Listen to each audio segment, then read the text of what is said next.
A lo largo de los siglos, Dios ha levantado hombres cuya vida parecía cargar un peso diferente. No eran celebridades formadas por plataformas, ni voces entrenadas para impresionar multitudes.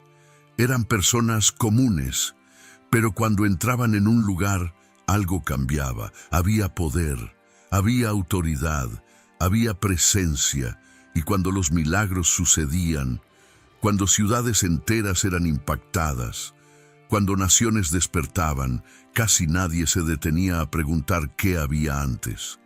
Celebramos el fuego, pero ignoramos la leña. Celebramos la unción, pero no hablamos de la disciplina que la sostenía. Admiramos el poder, pero evitamos el proceso. Y esa es la pregunta que pocos se atreven a hacer. ¿Qué hacían estos hombres antes del poder y los milagros? ¿Qué ocurría cuando nadie los estaba viendo? ¿Será que hemos perdido el poder o hemos abandonado aquello que lo precedía? Antes de continuar, cuéntanos en los comentarios desde qué ciudad o país nos estás escuchando. Y si este mensaje enciende algo dentro de ti, suscríbete al canal y camina con nosotros a través de las vidas de aquellos que aprendieron a permanecer. No se trata solo del pasado, se trata del mismo Dios que todavía busca corazones rendidos. Porque antes del poder, había algo que casi nadie ve. Si miramos solamente los milagros, perderemos lo que realmente importa. Porque el poder que marcó a aquellas generaciones no comenzó frente a las multitudes. Comenzó mucho antes, en ambientes sencillos, en rutinas silenciosas, en decisiones que nadie veía. William J. Seymour, líder del avivamiento de la calle Azusa, no era conocido por una elocuencia impresionante, no tenía carisma teatral. Muchas veces predicaba con el rostro inclinado, incluso escondido detrás de una sencilla caja de madera. Antes de que el ambiente se llenara de clamor y lágrimas, había largos períodos de espera en silencio. Él no subía al púlpito para provocar emociones. Permanecía hasta sentir que el cielo estaba cerca. John Wesley tampoco comenzó como un hombre de impacto nacional. Antes de predicar al aire libre a miles de personas, organizaba su vida alrededor de la presencia de Dios. Se levantaba antes del amanecer. Separaba horas específicas para orar, leer y examinar su propio corazón. Para él, el día no podía empezar sin un alineamiento interior. El público era consecuencia, lo secreto era prioridad. Hudson Taylor enfrentó un contexto aún más desafiante. Lejos de su tierra, en medio de otra cultura, soportando soledad, enfermedades y limitaciones económicas, habría podido usar las circunstancias como excusa para descuidar su disciplina espiritual. Pero hizo lo contrario. Protegía sus momentos de comunión con Dios como quien protege algo frágil y valioso. Aún bajo presión, no negociaba su tiempo en lo secreto. Leonard Ravenhill, conocido por sus mensajes firmes sobre avivamiento, repetía una idea que incomodaba a muchos líderes. El problema de la iglesia nunca fue falta de programas, sino falta de hombres que permanecieran suficiente tiempo de rodillas. Él no hablaba solo por teoría, hablaba desde convicción. Su vida privada sostenía sus palabras públicas. Observe el patrón. Continentes distintos, épocas diferentes, contextos culturales opuestos, y aún así, el primer indicio se repite. Ninguno de ellos trataba el poder como objetivo principal. Trataban la presencia como prioridad absoluta. Antes de cualquier manifestación visible, había una decisión invisible. Permanecer cuando nada extraordinario parecía estar sucediendo. Ese detalle es fácil de ignorar, porque lo extraordinario llama la atención. El silencio no. Hoy, muchas veces medimos la espiritualidad por resultados inmediatos. ¿Cuántas personas asistieron? ¿Cuántas decisiones se tomaron? ¿Cuántos testimonios surgieron? Pero estos hombres medían su vida por otro criterio. ¿Cuánto tiempo permanecían delante de Dios cuando nadie los estaba observando? Para Seymour, el ambiente de la reunión solo se volvía intenso después de que el ambiente interior ya había sido ajustado. Él no intentaba fabricar atmósfera. Esperaba hasta que la atmósfera cambiara por sí sola. Wesley entendía que la disciplina no era rigidez religiosa, sino protección del corazón. Organizaba horarios, registraba reflexiones, evaluaba motivaciones. Sabía que pequeñas distracciones repetidas debilitan grandes convicciones. Hudson Taylor enfrentaba días agotadores en el campo misionero, pero no permitía que la obra sustituyera la fuente. Comprendía una verdad que muchos confunden. Trabajar para Dios no es lo mismo que caminar con Dios. Ravenhill advertía que es posible hablar del fuego sin estar ardiendo por dentro. Por eso insistía tanto en la vida secreta. Creía que los hombres conocidos en el cielo rara vez se forman frente a las multitudes. Hay algo importante aquí. Ninguno de estos hombres comenzó buscando influencia. Comenzaron buscando alineamiento, y aquí surge una tensión silenciosa. ¿Será que hoy deseamos los efectos antes de establecer las bases? Queremos autoridad espiritual sin reorganizar nuestra rutina. Admiramos el impacto público, pero evitamos la construcción privada. El primer indicio no está en dones extraordinarios. No está en talentos poco comunes. Está en prioridad. Para ellos, lo secreto no era un complemento, era el centro. Y esa centralidad producía algo casi imperceptible al principio: sensibilidad. Sensibilidad para percibir cuando el corazón se estaba distrayendo. Sensibilidad para corregir motivaciones. Sensibilidad para ajustar actitudes antes de que pequeñas concesiones se convirtieran en grandes rupturas. Ellos no esperaban crisis para buscar profundidad. Buscaban profundidad para no depender de crisis. Ese es el punto que muchas veces ignoramos. El poder que más tarde se volvía visible no era activado por impulso emocional. Era sostenido por constancia. Constancia cuando no había aplausos. Constancia cuando no había resultados inmediatos. Constancia cuando nadie sabía lo que se estaba construyendo. El primer indicio es simple, pero exigente. Antes de impactar ciudades, gobernaban sus propios días. Antes de conducir multitudes, conducían su propia alma. Antes de hablar al público, aprendían a escuchar en el silencio. Y esa prioridad creaba una base invisible, una base que no aparece en las fotografías históricas. No siempre es mencionada en los relatos más celebrados, pero estaba allí sosteniéndolo todo. Tal vez por eso, cuando el poder finalmente se manifestaba, no parecía artificial, no parecía forzado, no era fruto de estrategia humana, era respuesta a una vida ya rendida. Aún así, solo priorizar lo secreto no explica completamente lo que sucedía. Había algo más profundo involucrado, algo que exigía más que disciplina organizada, exigía renuncia real. Y es en ese punto donde el patrón comienza a revelar su verdadero peso. Priorizar lo secreto ya es una decisión poco común, pero para aquellos hombres eso era apenas el comienzo. Porque permanecer delante de Dios no es solo cuestión de agenda. Es permitir que el propio corazón sea expuesto, y eso tiene un costo. David Wilkerson llevaba una intensidad que muchos admiraban, pero pocos comprendían. Sus mensajes eran firmes. Sus palabras atravesaban conciencias. Su autoridad espiritual era evidente. Sin embargo, antes de confrontar multitudes, enfrentaba algo más difícil, a sí mismo. En sus escritos personales, relataba noches en las que se sentía espiritualmente seco, presionado, casi agotado. No escondía sus debilidades delante de Dios. Al contrario, las exponía. Lloraba en silencio. Pedía que cualquier orgullo oculto fuera arrancado antes de contaminar su misión. Había algo que temía por encima de todo: seguir predicando sin seguir siendo transformado. Ese temor es raro. Gigi Ávila también vivía con esa conciencia. Sus reuniones reunían a miles. Testimonios de sanidad se multiplicaban. Su voz resonaba en distintos países. Pero detrás del escenario, su vida estaba marcada por largos períodos de ayuno y consagración. No eran campañas públicas, eran decisiones privadas. Él sabía que los aplausos pueden distorsionar las motivaciones.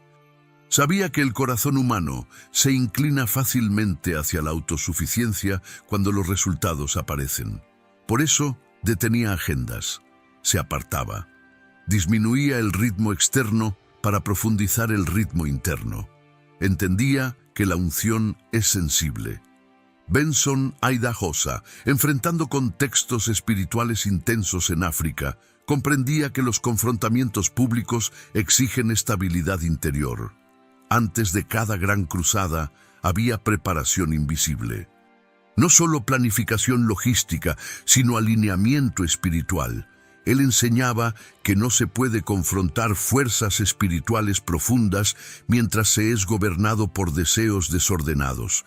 El cuerpo debía aprender disciplina, la mente debía aprender sumisión, el corazón debía aprender humildad. Ese tipo de disciplina no es popular, exige renuncia constante, renunciar a la necesidad permanente de reconocimiento, renunciar al confort inmediato, renunciar a la búsqueda de resultados rápidos. Hay un momento en la jornada espiritual en el que el entusiasmo inicial disminuye. La emoción de los primeros resultados ya no sostiene la motivación.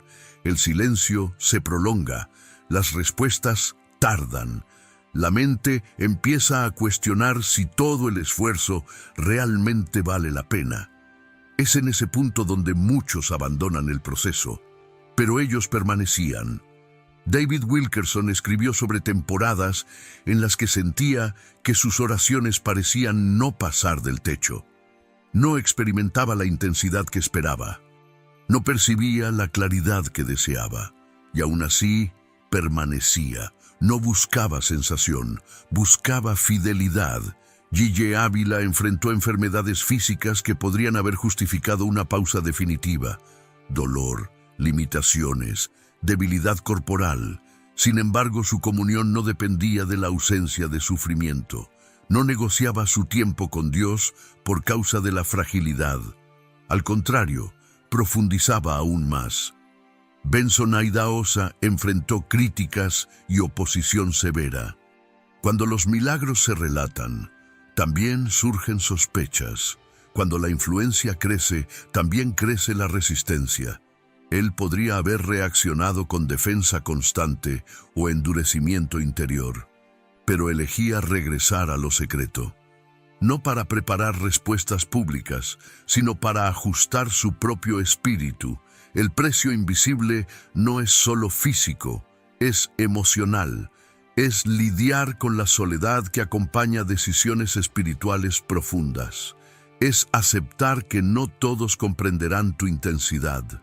Es soportar períodos de silencio sin perder convicción. Y hay algo más. El silencio confronta. En los primeros minutos de oración, la mente sigue agitada.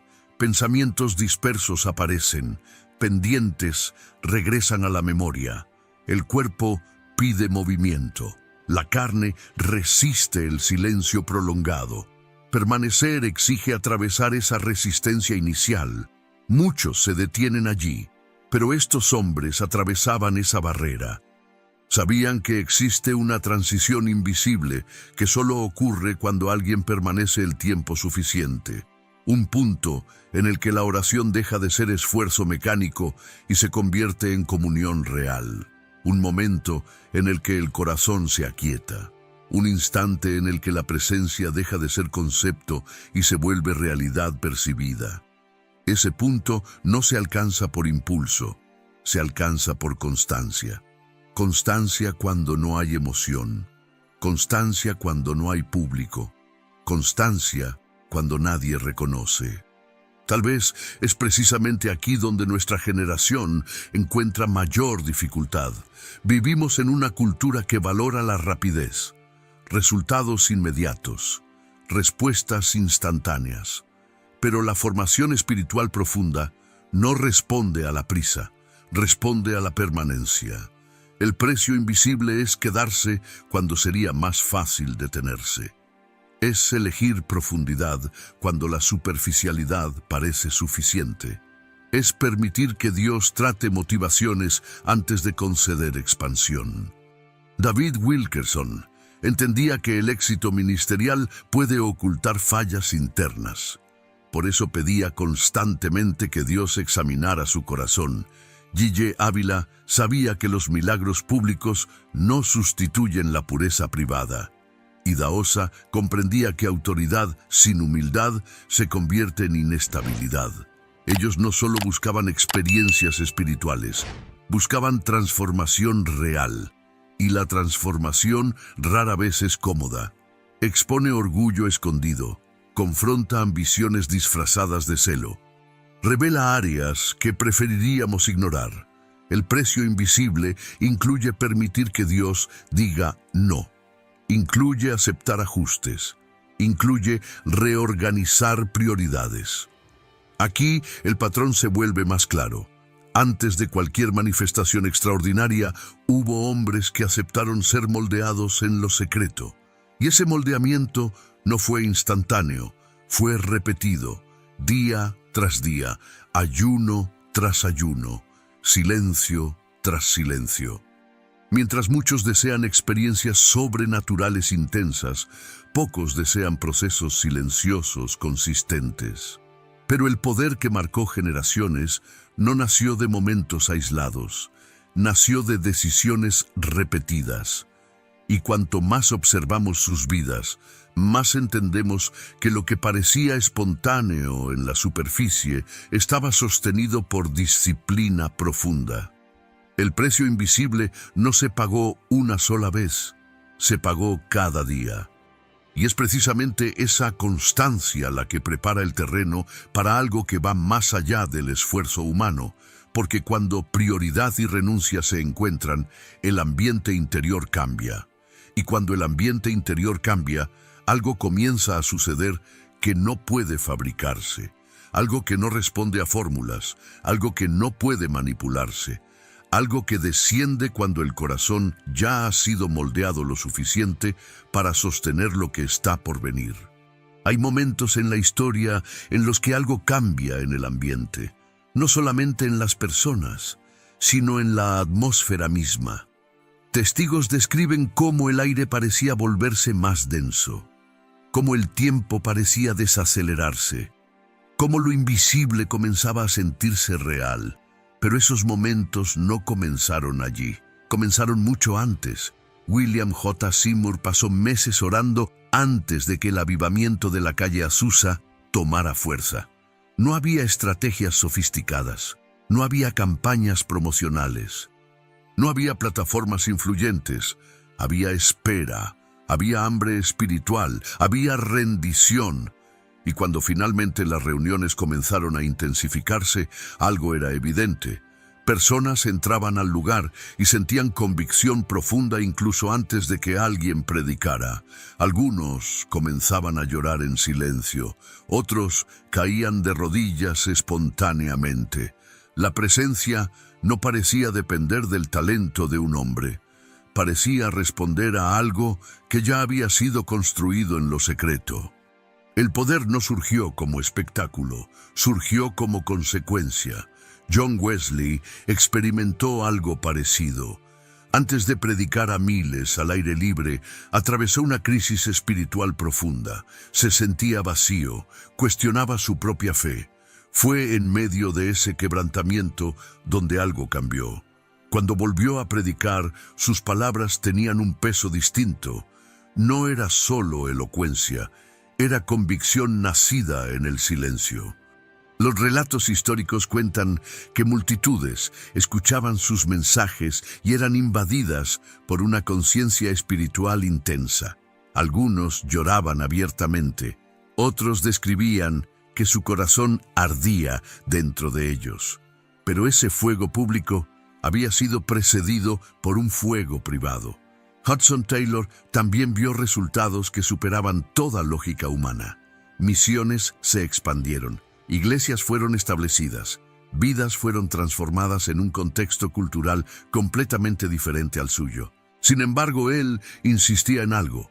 La fuerza de la obra no provenía de métodos, provenía de dependencia constante. Cuando enfrentaba presión, no aceleraba el ritmo, se profundizaba en la comunión, y una y otra vez puertas se abrían de maneras inesperadas. El patrón se confirma.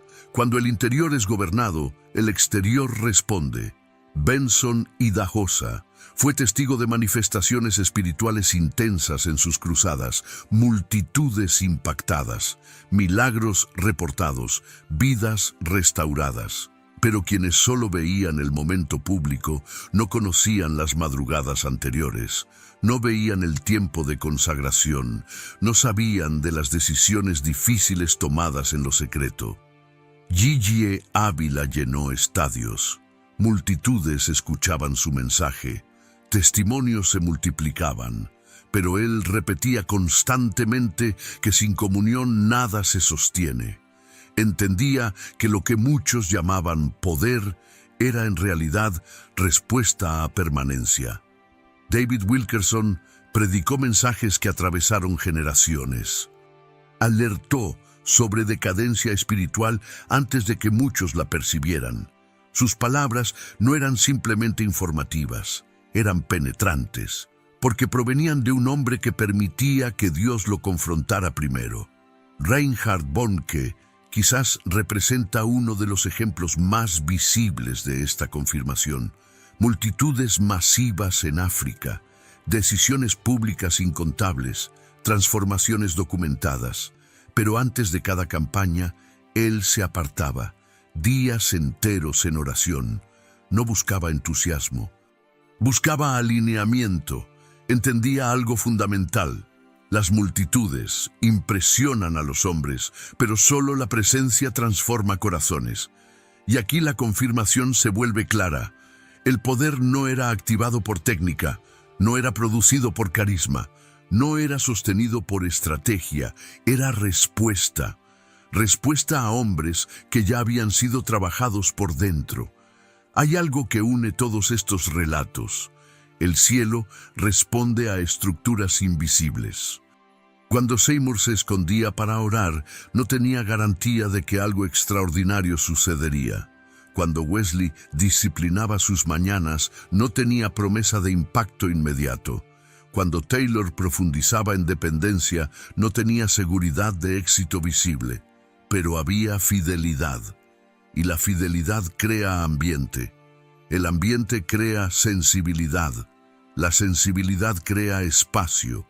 Y el espacio es donde el poder encuentra reposo.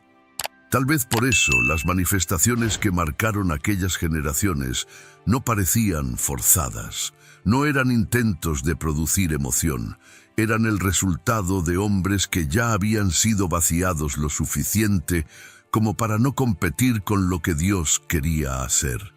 Muchos llaman avivamiento a lo que ocurre en una reunión intensa, pero el verdadero avivamiento comienza mucho antes del primer culto. Comienza cuando alguien decide reorganizar su vida. Comienza cuando alguien decide no negociar convicciones. Comienza cuando alguien acepta pagar el precio de la constancia. Y entonces, en determinado momento, algo sucede. No porque fue exigido, no porque fue manipulado, sino porque encontró terreno preparado. Los relatos de la calle Azusa describen personas impactadas simplemente al entrar al lugar. No había estructura impresionante, pero había atmósfera, y la atmósfera no aparece por casualidad, se construye. Wesley relataba que antes de grandes movimientos espirituales había periodos prolongados de oración y examen personal. Sabía que no podía conducir a otros a un lugar donde él mismo no había permanecido. Bonnke afirmaba que antes de ver multitudes transformadas, él necesitaba primero ser ajustado. No buscaba solo resultados externos, buscaba aprobación interior. Esa es la confirmación del patrón. Antes del poder y los milagros, hubo hombres que decidieron permanecer hasta que algo cambiara dentro de ellos. No se trataba de sentir algo extraordinario todos los días. Se trataba de ser fiel todos los días. Y cuando fidelidad y renuncia se encuentran, algo se vuelve posible, no automático, no garantizado, pero posible. El poder que descendió sobre aquellas generaciones no fue un accidente histórico, fue consecuencia espiritual. Y tal vez lo más impresionante no son los milagros registrados. Lo más impresionante es la consistencia invisible que los precedió, porque los milagros llaman la atención, pero la constancia los sostiene. Y ahora la pregunta que inició todo vuelve con más fuerza. ¿Qué ocurría antes del poder? Ocurría alineamiento, ocurría entrega, ocurría permanencia hasta que el corazón estuviera más interesado en la presencia que en los resultados. Cuando eso sucede, el poder deja de ser objetivo y se convierte en consecuencia. Y cuando el poder se convierte en consecuencia, ya no domina al hombre. El hombre permanece gobernado. Esa es la diferencia. No fue el poder lo que definió a aquellos hombres. Fue la decisión previa, la decisión de permanecer cuando nada parecía suceder. La decisión de renunciar cuando sería más cómodo negociar. La decisión de ajustar el interior antes de buscar impacto exterior. Y cuando esa decisión se convierte en patrón, algo comienza a suceder que no puede explicarse solo por capacidad humana. No es teatral, no es fabricado, no se sostiene por carisma, se sostiene por fidelidad.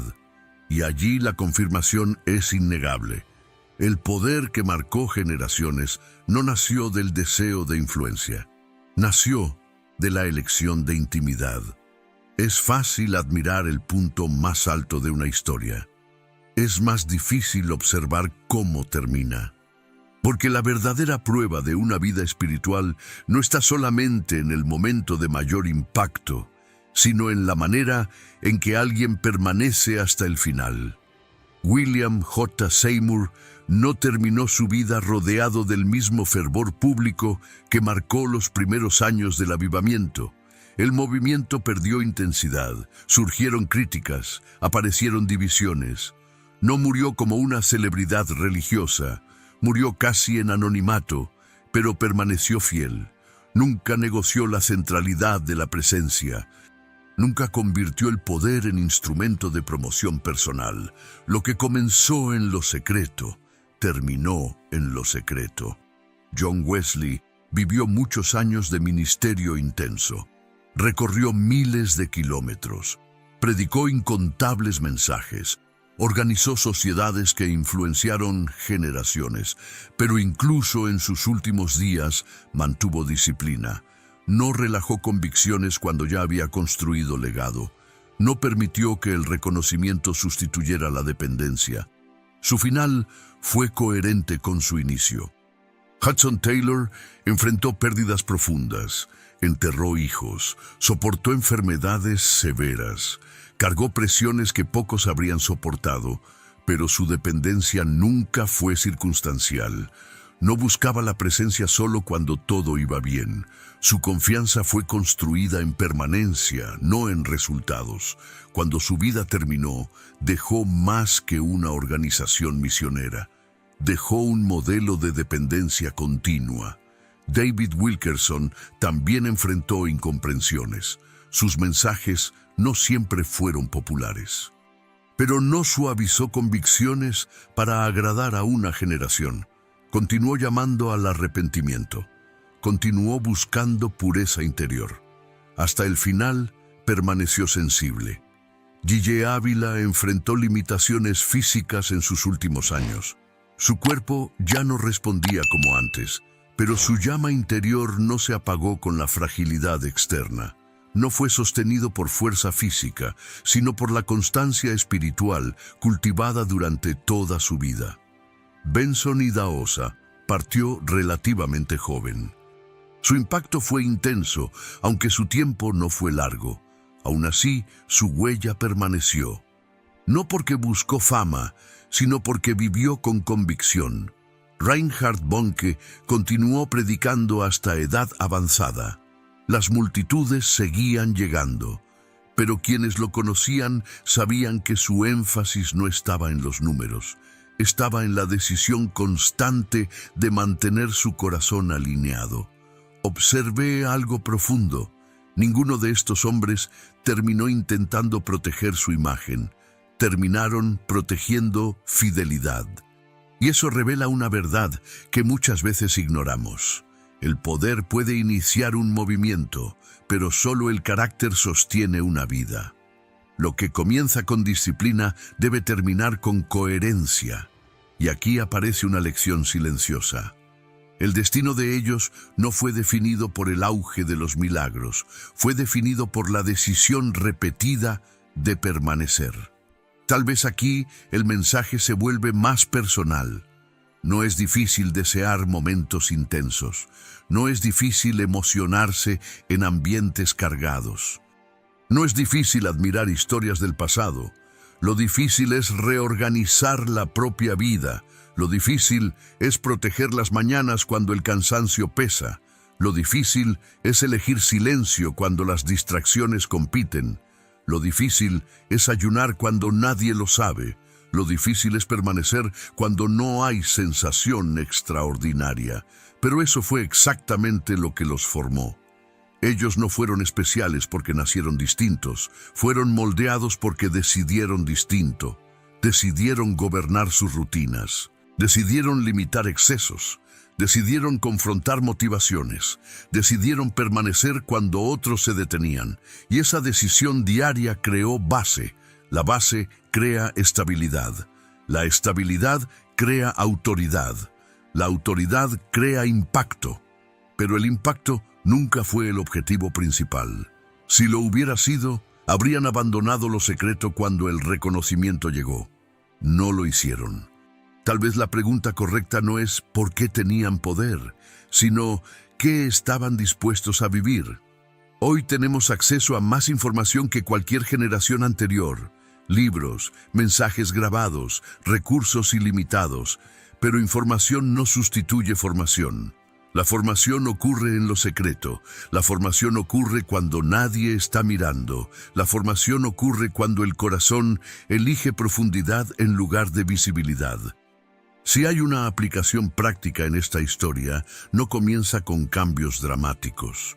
Comienza con decisiones pequeñas y consistentes. Decidir proteger los primeros minutos del día.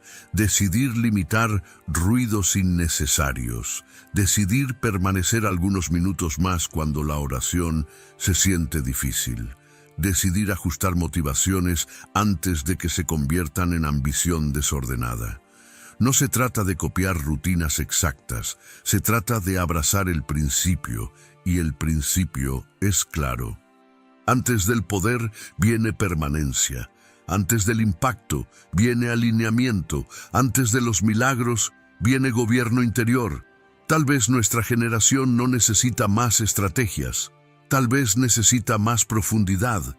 No se trata de volver al pasado por nostalgia, se trata de recuperar fundamentos. El cielo no ha cambiado, lo que puede haber cambiado es nuestra disposición, porque el patrón sigue siendo el mismo.